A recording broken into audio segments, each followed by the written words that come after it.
A defining chapter in American history, the war on drugs was effectively a war against black and brown people that started in the 1970s and continued on for many more decades to come.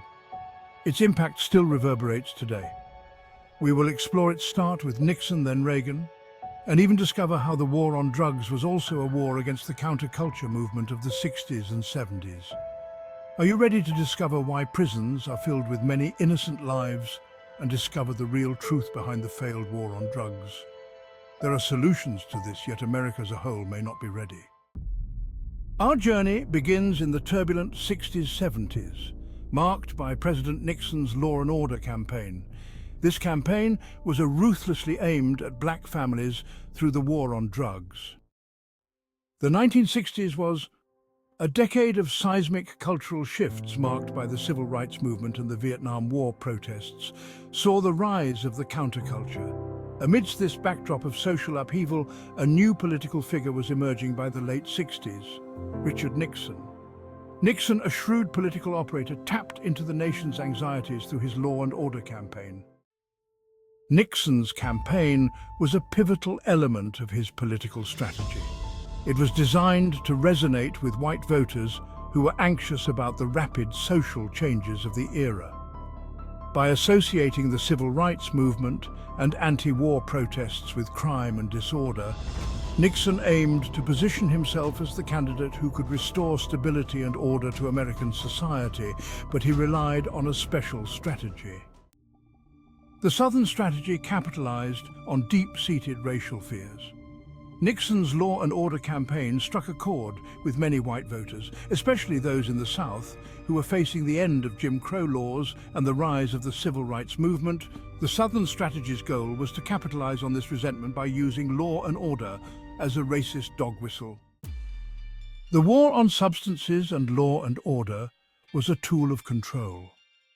Beyond the rhetoric, the war on substances served as a means to exert direct control over people of color through policing, shaping policies that would have lasting impacts on American society.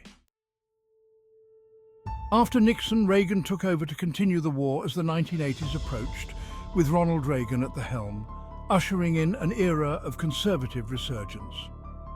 Reagan intensified the war on drugs, increasing funding for law enforcement and implementing stricter substance policies. The Just Say No campaign marked the rise of a new cultural phenomenon. It transcended being merely a policy initiative, evolving into a widespread cultural movement. The slogan became ubiquitous, appearing on billboards, school supplies, and echoed in school assemblies across the nation. Don't forget to like and subscribe now. The crack epidemic and mass incarceration were devastating consequences of the war on drugs. The Just Say No era marked a grim period in the war on drugs, with the drug epidemic taking center stage. Crack, cheap and highly addictive, tore through inner-city communities, especially black neighborhoods, in the 1980s. This crisis led to a surge in mass incarceration, disproportionately affecting black Americans and exacerbating social inequalities. The war on drugs significantly expanded the prison industrial complex. Policies from the Just Say No era led to a surge in incarceration rates, creating a booming industry around the construction and operation of prisons. The disparate impact on communities of color was devastating. The war on drugs, though intended to curb substance use universally, unveiled a harsh truth.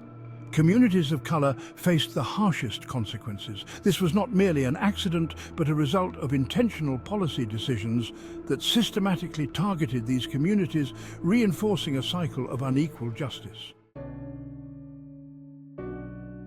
This left a legacy of trauma, shattered families, and broken trust within communities. The battle against substances tore apart countless families, leaving children without parents and communities in disarray. Trust in the justice system was deeply eroded, creating a cycle of fear and resentment. Meanwhile, other consequences for the war on drugs was what happened with the hippie community when he began the war. The 1960s saw the emergence of a vibrant counterculture, epitomized by the hippie movement. Disillusioned by the Vietnam War, Young people embraced peace, love, and a rejection of traditional norms. To Nixon, the hippie movement symbolized social unrest and moral decline. He believed their ideals threatened traditional American values. By associating the movement with substance use and anti-American sentiments, he garnered support for his law and order agenda. The hippies became scapegoats in Nixon's effort to re-establish a conservative social order.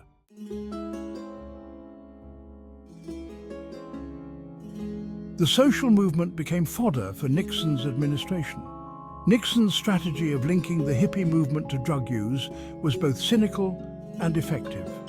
By associating the movement with substances like marijuana and LSD, he could tap into existing fears about drug abuse and paint the entire counterculture as a dangerous and subversive force. This tactic allowed him to undermine the movement's legitimacy and erode public support for its goals. The media played a crucial role in amplifying this narrative, often portraying hippies as lazy, drug-addled, and out of touch with mainstream America. Images of hippie communes, drug-fueled concerts, and clashes with police filled television screens, reinforcing the perception of a movement steeped in chaos and lawlessness. This media portrayal, often sensationalized and lacking nuance, shaped public opinion and created a climate of fear and suspicion around the counterculture and the substances involved.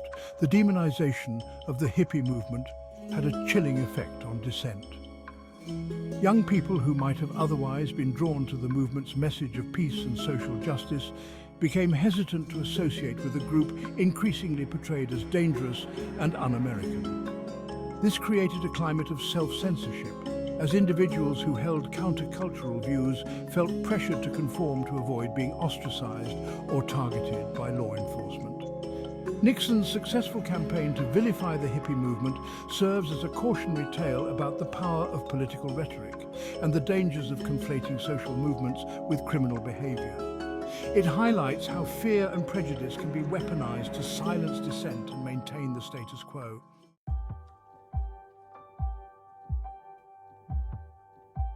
The government needs to reconsider the war on substances. For decades, the war on drugs has been waged with unwavering intensity, but the battlefield is littered with casualties, not victories. The human cost of this war, shattered families, overcrowded prisons, and a generation lost to the cycle of addiction and incarceration, demands a radical shift in strategy. It's time to acknowledge the failure of the current approach and explore alternatives that prioritize compassion, public health, and evidence-based solutions. The first step towards a more humane and effective substance policy is to abandon the language of war itself. Framing substance use as a criminal justice issue rather than a public health crisis has only served to exacerbate the problem, fueling mass incarceration and perpetuating stigma. We need to shift our focus from punishment to treatment, recognizing that addiction is a complex medical condition that requires care, not condemnation. This requires a fundamental rethinking of our priorities. Instead of pouring billions of dollars into law enforcement and incarceration, we need to invest in prevention, treatment, and harm reduction programs. This means expanding access to affordable healthcare, providing education and support services for individuals struggling with addiction, and creating pathways for reintegration into society for those who have been incarcerated. The war on drugs has been a costly and counterproductive endeavor that hasn't stemmed the flow of substances in the slightest.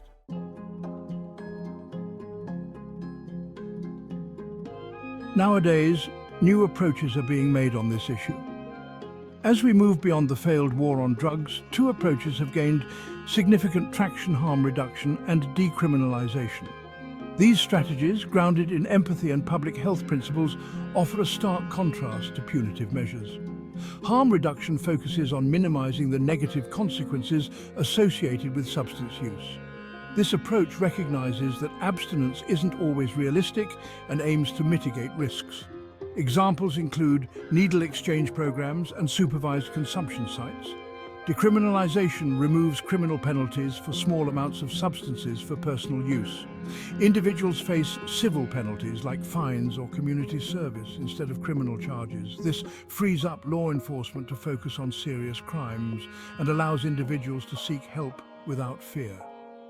Harm reduction and decriminalization share a common goal to reduce harms and promote public health and safety.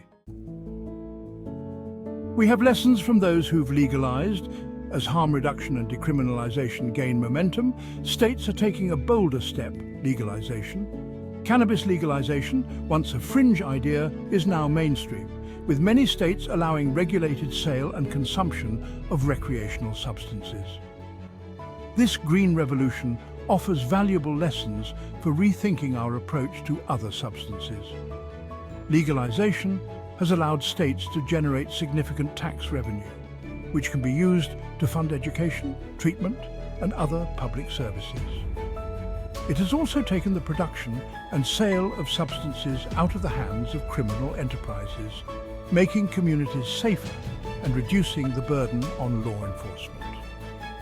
While the legalization of other substances, such as heroin or cocaine, remains controversial, the success of cannabis legalization demonstrates that a regulated market can be a viable alternative to prohibition. By treating substance use as a public health issue rather than a criminal justice matter, we can create a system that prioritizes treatment, harm reduction, and the well-being of individuals and communities. The war on drugs has failed to deliver on its promises. It's time to embrace a new era of drug policy, one grounded in evidence, compassion, and a commitment to public health. The legalization of substances provides a glimpse of what this new era could look like, offering a beacon of hope for a future where drug policy is guided by reason, not fear. The war on drugs, waged for over half a century, stands as a stark monument to good intentions gone awry. It's a war we haven't won, but one we've all felt, in our communities, our families, and our souls. We've seen the collateral damage, shattered lives, overcrowded prisons, and a legacy of distrust that lingers like a shadow. But this isn't a eulogy for a lost cause. It's a call to action. We've explored the history, exposed the injustices, and glimpsed the possibilities of a different path. The states forging ahead with legalization, decriminalization, and harm reduction aren't engaging in radical experiments. They're embracing common sense. The solutions are within reach, but they demand a shift in perspective. We must stop seeing substance users as criminals and start seeing them as human beings deserving of compassion and support. We must dismantle the systems of oppression that fuel mass incarceration and invest in communities ravaged by the war's devastation. This isn't just about changing laws, it's about changing hearts and minds. It's about recognizing the humanity in every individual, regardless of their struggles. The war on drugs has failed. Don't forget to like and subscribe now for more on psychology, history, politics, and more.